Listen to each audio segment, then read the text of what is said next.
Good afternoon, everyone. I'm Nick Dimitrazic, a Legislative Affairs and Community Assistance Coordinator with the Environmental Facilities Corporation. And I want to welcome you to our Hardship Policies and Income Survey webinar. Today, we have staff from the Environmental Facilities Corporation, the New York State Department of Health, as well as the Office of Homes and Community Renewal. Some quick housekeeping before we get started. We'll have a Q&A session with staff following the presentation. If you have any questions while we're presenting, you can put them in the chat below, and we'll get to them at the end. Additionally, throughout the slides today, there are a couple of QR codes which can be scanned and will take you to relevant web pages. And then I just want to quickly mention too that we will have a Q&A session next Friday. So if you're interested in that, it's now site. Excuse me.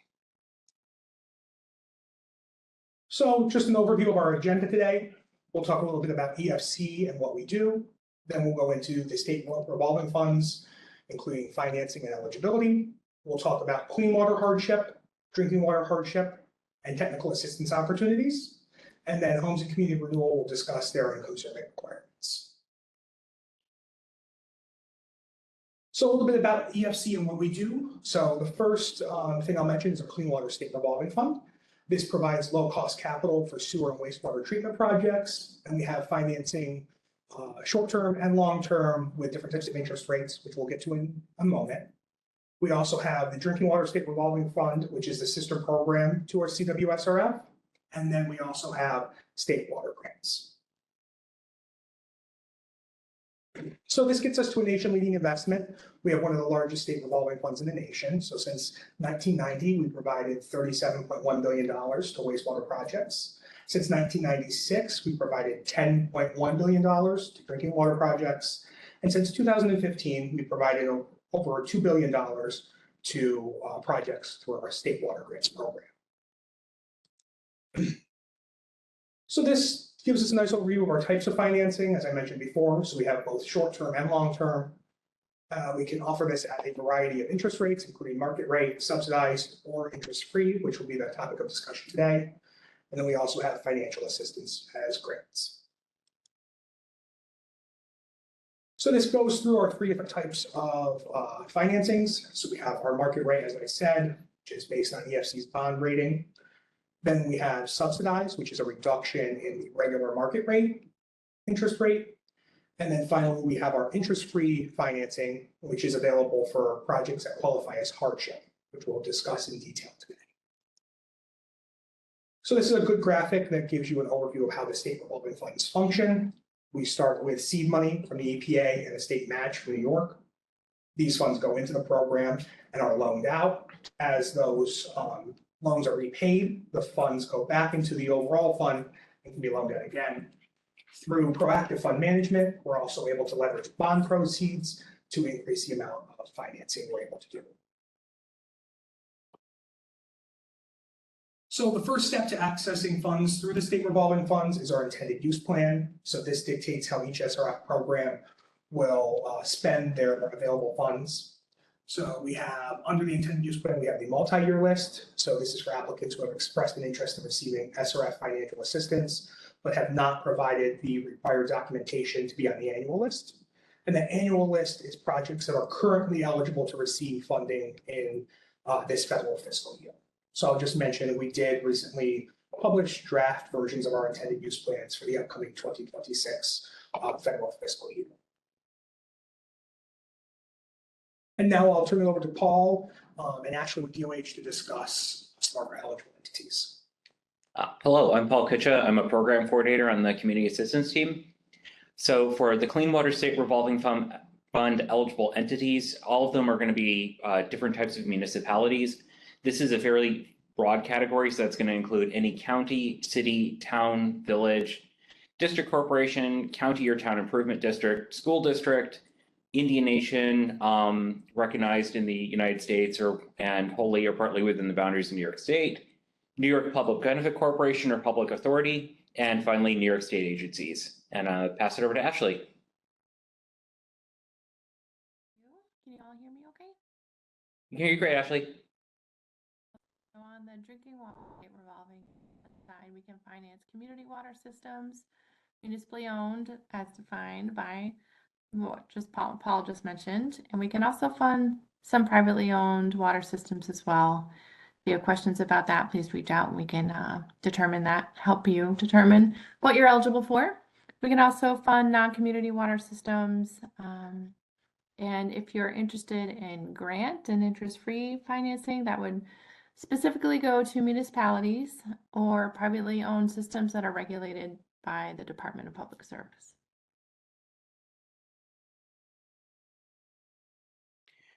Excuse me. So for the Clean Water State Revolving Fund, we have a couple of different categories that we're going to go through here.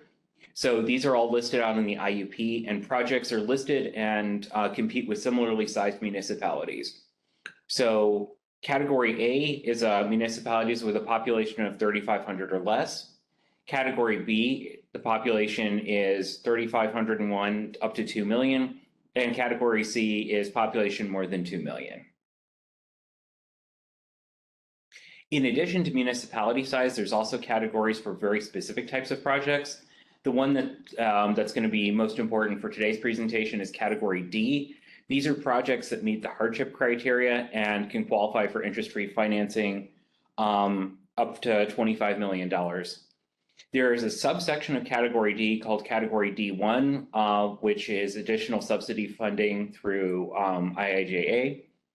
And then there's two more special categories, category EC, which is emerging contaminants funding through IIJA.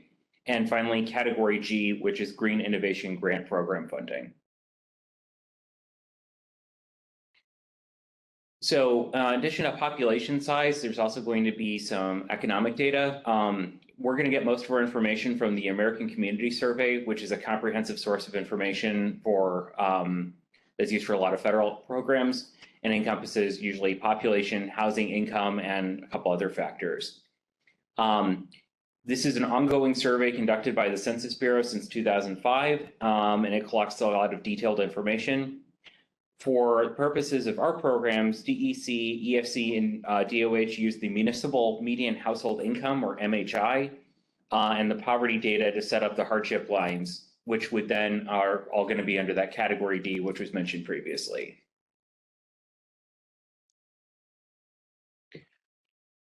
So for Clean Water State Revolving Fund hardship, the project criteria, the project must be a publicly owned wastewater treatment works project, be environmentally significant as determined by the DEC commissioner, not have a CWRF short-term financing agreement that was executed before November 15th, 2021, and finally, not currently have long-term financing.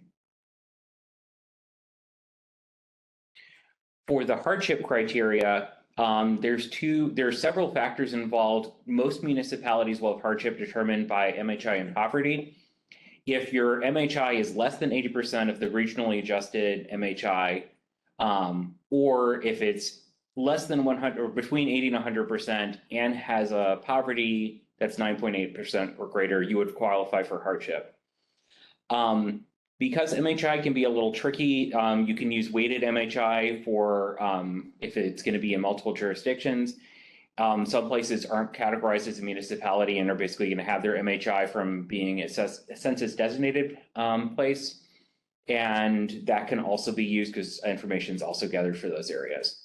One thing to be aware of is that for fiscal year 2026, the IUP has updated to the 2023 American Community Survey data.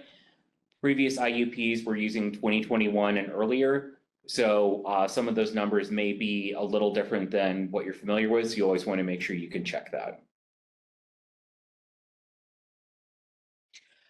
So we mentioned a little bit that there is basically a regional adjustment factor. So this is adjusted from data that we get from the New York State Education. And there's basically three major regions in the state. So the state's regular MHI is that 84,578 number. Most areas upstate are just going to be using the unadjusted MHI. And the two most important factors are that 80% of MHI. So if you're 80% or less, you qualify for hardship. And if you're between 80 and 100 with high poverty. Downstate, so getting mostly into the mid-Hudson areas, that has a slightly higher RCF factor, so a slightly higher adjusted MHI for those areas. And then New York City, Long Island, and Westchester has the highest factor in there. These can be really important because you want to make sure that if you're a municipality that would qualify for that, that you're getting categorized under the right level there.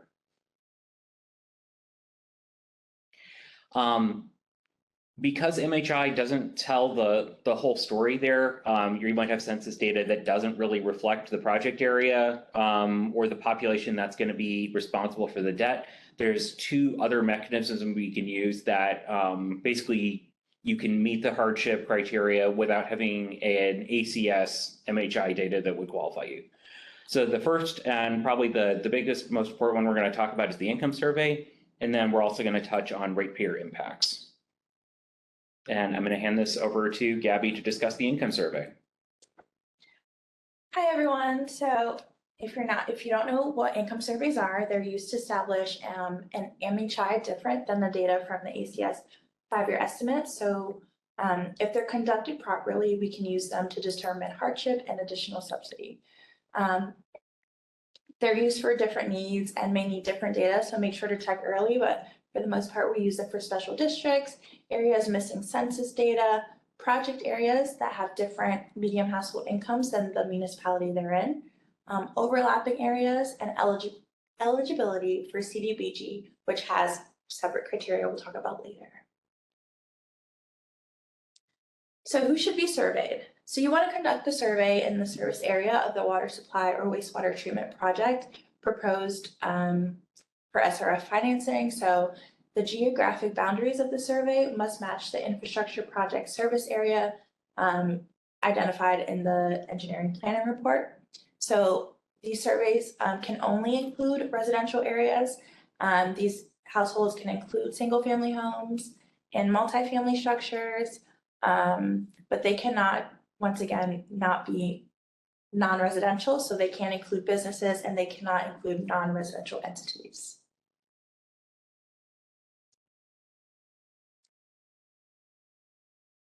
Okay, so for income surveys, what is required from your response? So you want to make sure that the respondents of the survey are the owner, occupant, or long-term tenant of the residential household.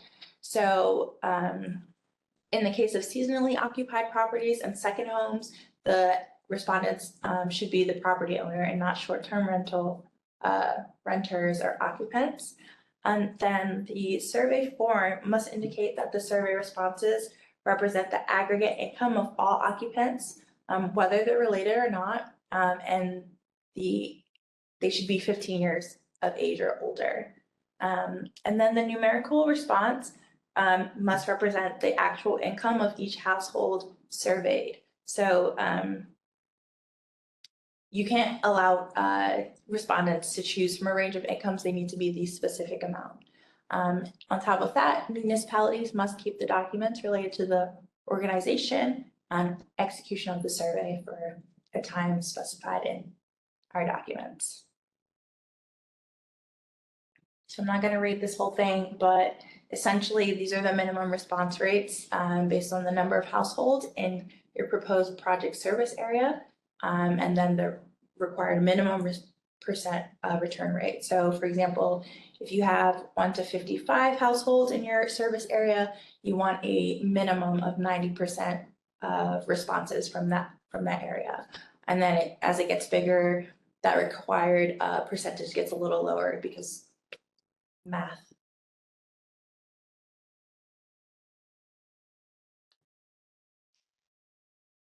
And then we did discuss ratepayer impacts earlier, but hardship financing may be provided to recipients if they meet the following. So if you can demonstrate that the interest-free financing benefits individual ratepayers in your residential user rate class, or if you can demonstrate that such ratepayers will increase such a significant hardship from the increase in rates based on the project being financed, and then ensure that the interest-free finance is directed through a user charge rate system or other appropriate methods to such ratepayers.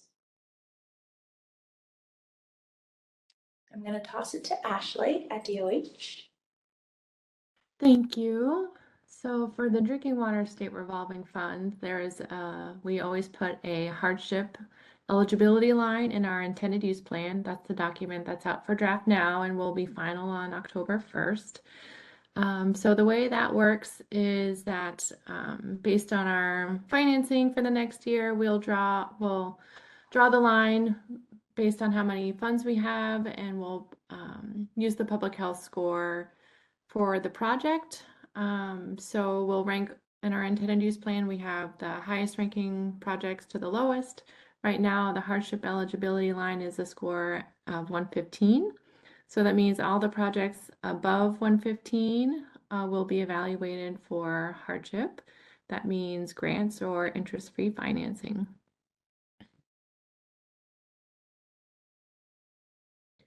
So we do a very similar, we have very similar criteria to the clean water side. There's basically two umbrellas to determine hardship. We have the municipal population. So that means 300,000 or less population has to be qualified. Note that this does not apply to the specific funding we have for lead service lines. But if your project service area is less than 300,000 and you can document that in the income survey that EFC was just discussing, then that would be acceptable. And the next is the affordability criteria. Again, the same as EFC, we use the 2023 American Community Survey data to look at median household incomes. If you're less than the 80% of the regionally adjusted income, then you are qualified or considered disadvantaged. If you're between the 80 and the 100%, then we look at the poverty rate. And if your community is 9.8% or higher, you would be considered disadvantaged. And that is a really important thing to know, especially when we have the availability of our federal grants. Most of our federal grants are targeted towards disadvantaged communities. To be eligible for the general supplemental funds that we have through IIJA, you must be disadvantaged. And then for emerging contaminants, not all the funding has to go towards disadvantaged communities, but some does, and same with lead service lines as well. Thank you, Ashley. And I'll just mention here that EFC has allocated all of our available general supplemental funding within our current draft 2026 intended use plan. However, if there are any projects that don't move forward, we'll continue to reallocate those funds and projects will be notified directly. So if you need any help, we do have our community assistance teams where we offer one-on-one consultations and guidance for folks looking for information on funding for their water infrastructure projects. So you can request a meeting, sign up for emails, and register for webinars if you use this QR link. You can also go to our website, but you can contact us, the CATS team, at this number and at this email address here on the screen.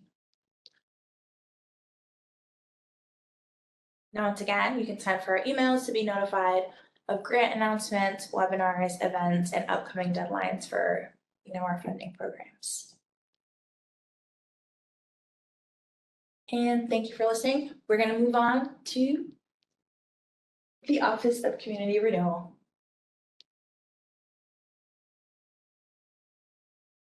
Hi, good afternoon, everybody. This is Charlie Fillion. I'm one of the program directors here. I co-direct with Scott LeMountain with the Community Development Block Grant Program, and we also have Steve Golding with us today. He's one of the project managers. So just a little background on the Office of Community Renewal. We are under the state agency, the Homes and Community Renewal. This is the largest housing agency in the country. You can see that there's a number of units within Homes and Community Renewal, and then the CDBG program specifically, we are under the Housing Trust Fund Corporation. This is a public, quasi-public benefits corporation, and we are charged with administering the CDBG program, and then ultimately under the Office of Community Renewal.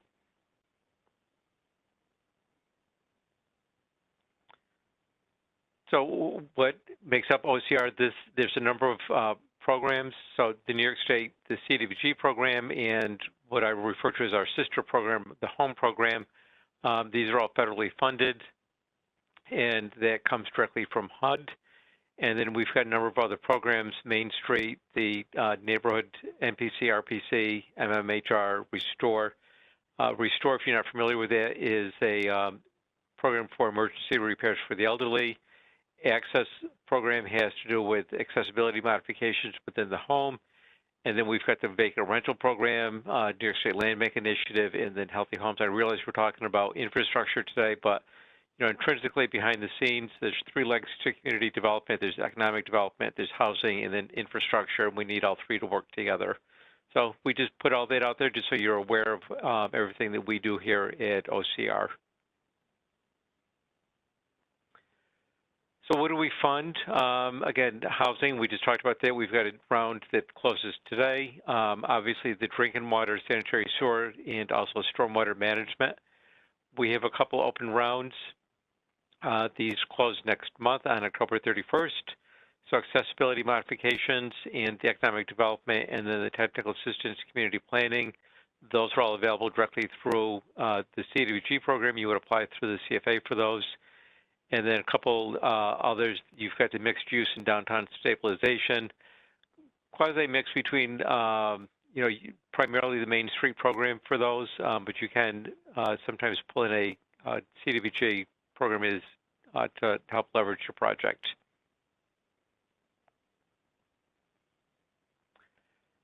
So again, specifically under CDBG, we only work with local units of government, so cities, towns, villages, and counties.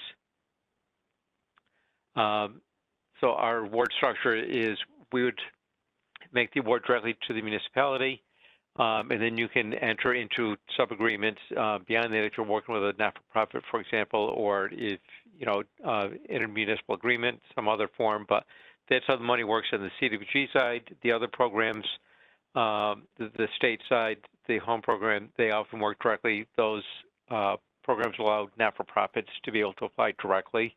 So a little bit different. CDBG, again, directly to the municipality. The other programs can be the municipality or a not-for-profit can apply for those funds.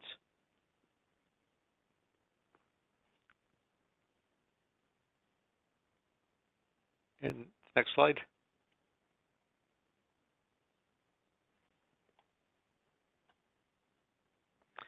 So we want to talk to you a little bit today about some income surveys. Saw how the Environmental Facilities Corporation, they look at their surveys, and we'll kind of take you through the steps. There are some requirements because we are working with HUD. There are some certain parameters and guidance that we offer when completing income surveys for CDBG eligible activities. So the next slide. So generally speaking, when we're talking about system-wide improvements, we need to show that 51% of the residents are income eligible. And there's a couple different ways that we can do that. We can do this income survey toolkit. It's available on the HUD Exchange. So if you go to the HUD Exchange, you may need to set up an account first to get access. But there are a number of toolkits available through that. And we'll walk you through some of the steps with it on how to do that.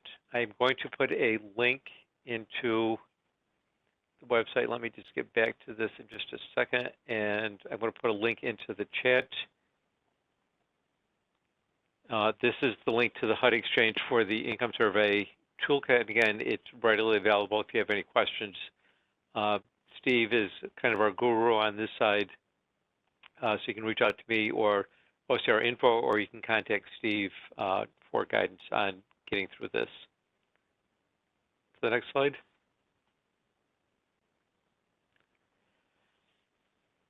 So, undertaking an income survey can be complicated, especially if you're dealing with a large population. There's a lot of things to coordinate. You have to get the public's buy-in on this. You want to make sure they understand the process, what's going on, why you're doing it. It's not being just the government being intrusive into your home. There's a reason we need this. CDBG has to meet what we call a national objective, and it's basically because our program is designed to benefit low and moderate income persons we always need to show, again, 51% of the beneficiaries are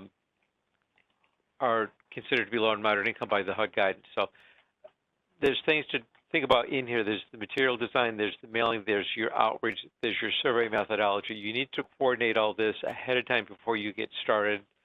Again, that toolkit has some guidance on that. You can look at our current applications instructions available on the website. There's some guidance there on how to coordinate income surveys.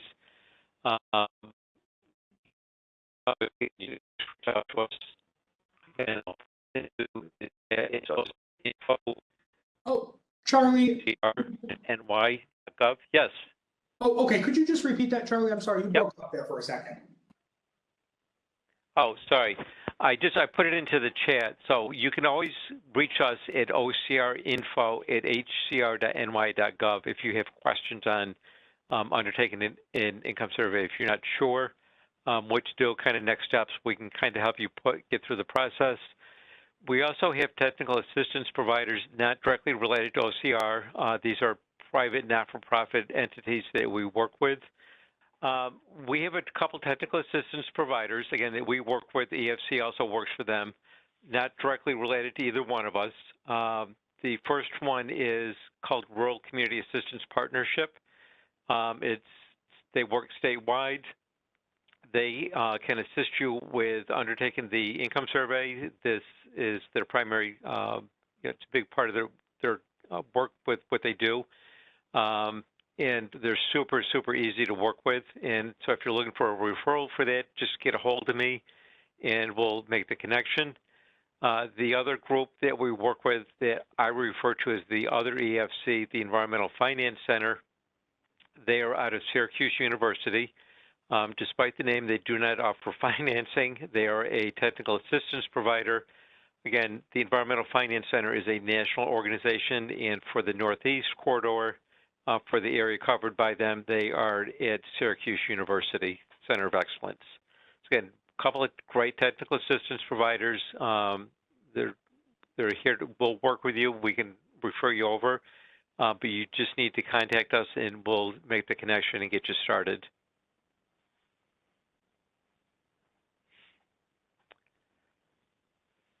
So you saw the survey response rate for EFC. With the toolkit that HUD provides, it really gives you a great, what I like about this is it's going to give you what your required response rate is for any given income survey. So when you're putting these together, you'll go to this sample size calculator, and again, Steve can help you with this. You'll put in your total population, some other factors, so we've got this confidence level, margin of error, some other factors, and it calculates what your sample size has to be and what the response rate is for that type of an income survey. And it kind of takes that ambiguity out of, it's like, how big does my response rate need to be? So again, it's a great toolkit. Encourage you to take advantage of it. When you're putting this in, again, the confidence interval has to be at least 90%. The margin of error cannot be higher than 10. Put those factors in. The higher the confidence interval, the lower the margin of error, the higher your response rate is going to be.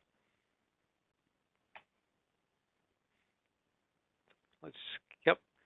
So I'm going to share this with Nick. I'll go through. Nick, I don't know if you want to go line by line, if you just want me to go through our requirements here. Yeah, Charlie, I think you can go through yours and then I'll compare based on ours, if that works. Okay, great.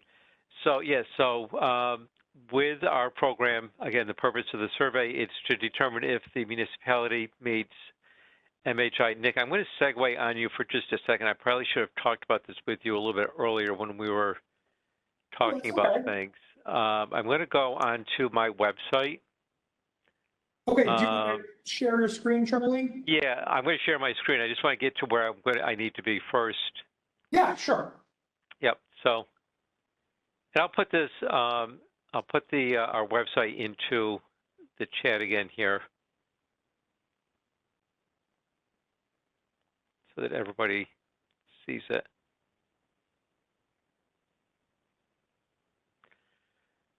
So this is our website, and again, you're going to keep hearing about this. 51% is the magic number that you want to hit. So again, on our website, if you come here to Program Guidelines, it's going to bring you down here. You'll scroll down a little bit, and you're going to see this. This is another eligibility tool map. So if you click on this, and again, this is based on the 2016-2020 ACS. You can see that at the top here, what this is based on. And you're going to do your search.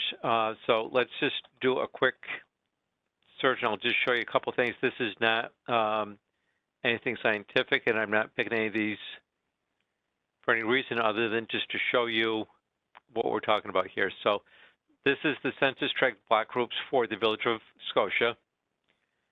You will right-click on your mouse, and it'll bring up this field right here, and it's going to start to break this out by census tract.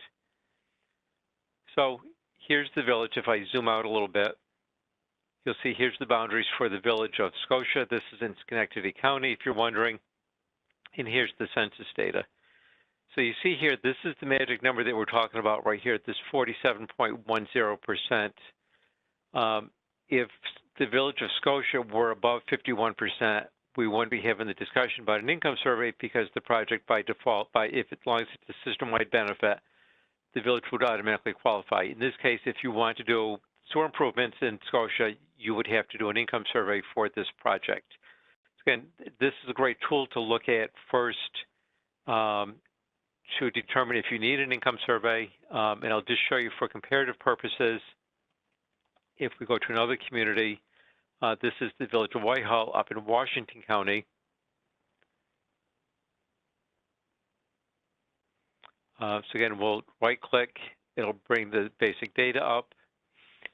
And you see here, again, if I scroll out, there's the boundaries for the village. And you see here the village is at 64% lower and moderate income. So in that case, no income survey. The other thing I want to direct everybody to, again, our eligible communities list. You got to be on the list because there are some areas of the state that we don't serve. But we do have on here, if you come to this section right here, we have a pre-populated list of cities, villages, counties across the state that are above 51% lower and moderate income. That makes it likely that you won't have to do an income survey. So if you click here, it's sorted by county. These are all the municipalities across the state. This is counties, cities, towns, and villages. This is alphabetical order by county. Tells you every place across the state that automatically meets that 51% threshold for our purposes. We also have it broken down by CDP or census designated place. So as long as the boundaries of your service area are coterminous with these areas that we're looking at, no need to do an income survey. So again, just a quick segue. I want to just introduce everybody to that. I'll stop sharing and we'll come back to the slides.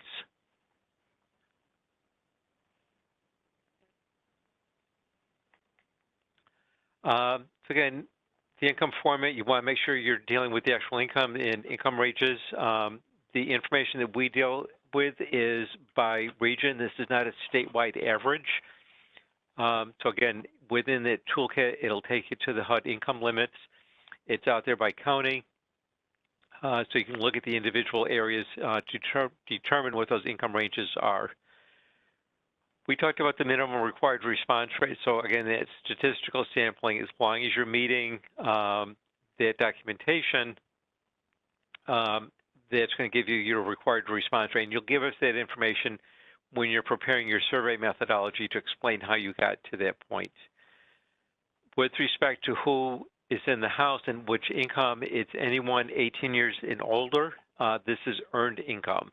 So public benefits do not count in that calculation.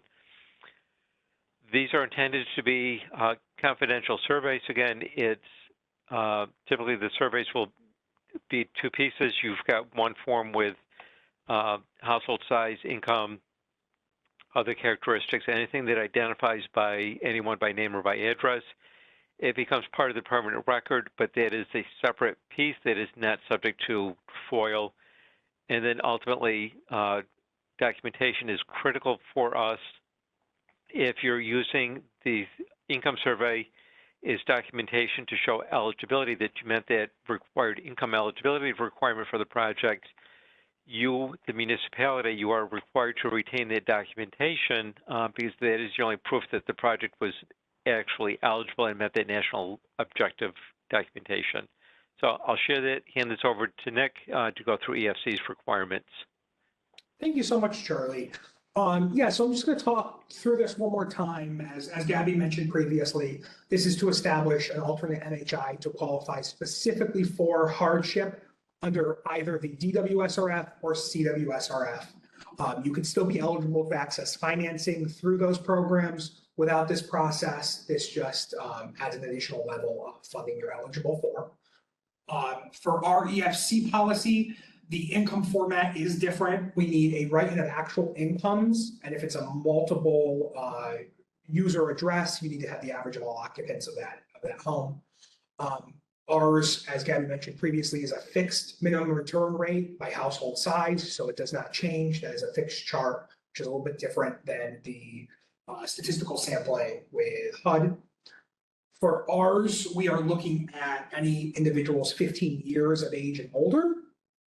For confidentiality, our results are summarized, so no demographic data is required. And then I did just see a question come in from Jennifer regarding what kind of proof of income is needed. We don't require specific proof from occupants, though we do require a copy of the survey and cover letter, the parcel map, master list, and certification. I don't know if that's any different from Charlie's, but at least that's yeah. Yeah. So I thanks, Nick. So I just I don't want to get too far. I don't want to segue too far off the topic, but proof of income. So if this is a income survey for the purpose of doing a system-wide improvement, like a sewer water project, yeah, this is self-reported. You're just checking the box. That's the end of it. There is another piece of this that we do where there can be a direct benefit to the individual house that's being assisted. For example, if part of the project is a lateral connection to the house, so from the curb stop into the house, that's a little bit more detailed above and beyond an income survey where there could be an actual application required for direct assistance, and then that would require proof of income in that case, but it's only in the case where it's a direct benefit, as I said, for example, a lateral connection for the project.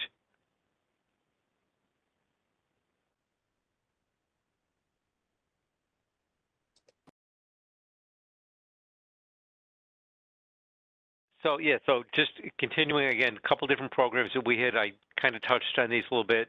We have the CDBG, the Community Development Block Grant Program, and we also have the Home Program.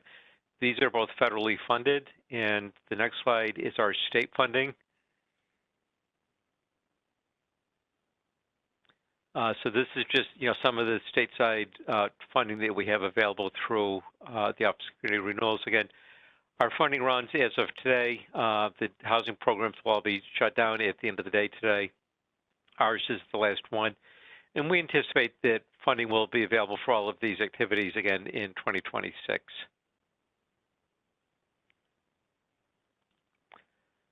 So just kind of a snapshot of the last 5 rounds. So we're in the 2025 review period at this point. So this is through the end of 2024. So 21 to 24, you can kind of see for infrastructure awards across the state by our EDC region. You can see the distribution of where the money went. For those of you on the call today, you'll see specifically that New York City and Long Island are not listed. New York City specifically is excluded from participation in the state CDBG program. And in Long Island, most of Nassau and Suffolk County have what they call entitlement consortiums, where the 2 counties receive funding directly from HUD. There are a few scattered site communities in both Nassau and Suffolk County that have opted out of those, but for, again, the most part, we don't have a large presence on Long Island.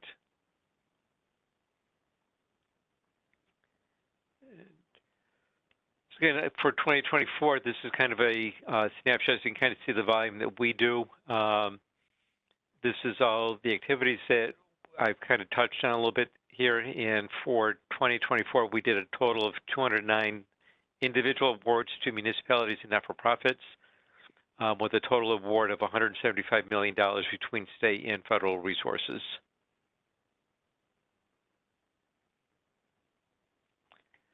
Again, eligible communities, we talked about this, and where I took everyone a few minutes ago there, that slide. So eligible communities, cities, towns, villages, and counties, you have to be on the eligible communities list in order to be eligible to apply. We are not able to accept applications directly from individuals, businesses, not-for-profits. It's only, again, local units of government. And with respect to the CDBG funding, again, you'll hear this over and over and over again. We have to show that there's a benefit to low and moderate income persons, households in the community where the investment is being made. So again, here's our, this is a good map. So you can see upstate, Erie County, Monroe County, Onondaga County, and then you get down to the Hudson Valley, Dutchess, Orange, most of Rockland, most of Westchester. Counties are entitlement, they don't participate, the green areas do.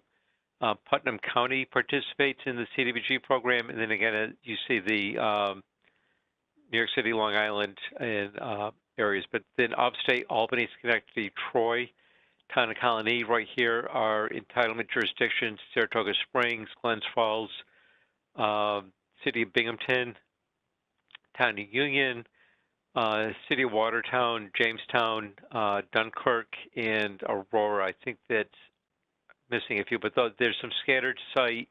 Oh, Rome, City of Rome. There's another city, and I can't think of the name right now off the top of my head, in Oneida County, but there are scattered site municipalities across the state. So the county may be eligible, but you have to look at the individual county. So just make sure the individual municipality that you're working with is on the list. So it's the City of Rome and the City of Utica in Oneida County are both entitlement jurisdictions. So the next slide. So we issue an annual NOFA, Notice of Funding Availability. We keep, yep. So we do anticipate issuing one for 2026. We hope to have that out within the first quarter of 2026 to get everybody geared up. It will provide the background guidance on the state and federal funding with eligible activities, and then we'll issue the request for, as the individual rounds are open throughout the year, we will release the individual request for applications, and that's how you actually get the direct applications, either through CDOL, which is our own internal application system that is limited to housing applications or housing-based applications, and then the other structures through the CFA that most of you are probably familiar with, the consolidated funding application at the state level.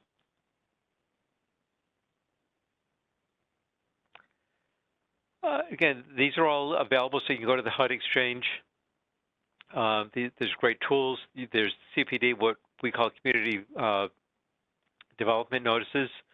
Those are available to everybody. There's a CPD income calculator, so trying to determine individual eligibility. There's a calculator that HUD provides. There's numerous toolkits available. And again, as always, pick up the phone, email us. Technical assistance is always available either through ourselves, through EFC, or through one of our TA providers. Again, I put this into the chat box, but email address, ocrinfo@hcr.ny.gov. Pick up the phone, give us a call. If you do email us, just put on the subject line what the topic is, so we can just make sure that that gets to the right person. Great. Thank you so much, Charlie, for that great overview. Yeah, thanks. I'm going to stop sharing, and we'll stop recording for right now.